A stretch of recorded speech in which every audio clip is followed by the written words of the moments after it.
সম্প্রতি Iran, Russia ও চীনের জ্যেষ্ঠ কর্মকর্তাদের অংশগ্রহণে তেহরানে এক ত্রিপাক্ষিক বৈঠক অনুষ্ঠিত হয়েছে। এতে পারমাণবিক ইস্যু, পশ্চিম আধিপত্য, নিষেধাজ্ঞা ও সম্ভাব্য স্ন্যাপব্যাক ব্যবস্থা মোকাবিলা, সমন্বয় ও সহযোগিতা জোরদারে গুরুত্বারোপ করা হয়েছে।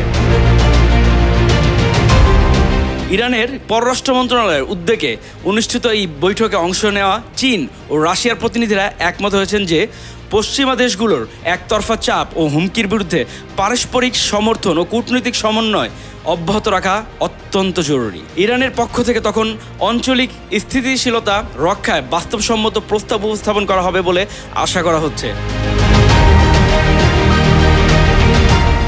তেহরান স্পষ্ট করে বলেছে, স্থায়ী সমাধানের পূর্ব শর্ত হিসেবে সব নিষেধাজ্ঞা সম্পূর্ণ নিঃশর্তভাবে প্রত্যাহার করতে হবে। মূলত চীন, রাশিয়া ও ইরানের এই ত্রিপাক্ষিক সংলাপ স্পষ্ট করে দিচ্ছে বৈশ্বিক ভূরাজনীতিতে এই তিন দেশ একটি যৌথ কৌশলগত বলয় গঠনের মাধ্যমে পশ্চিমা একাধিপত্যবাদ ও একতরফা চাপের বিরুদ্ধে প্রতিরোধ গড়ে তুলতে বদ্ধপরিকর।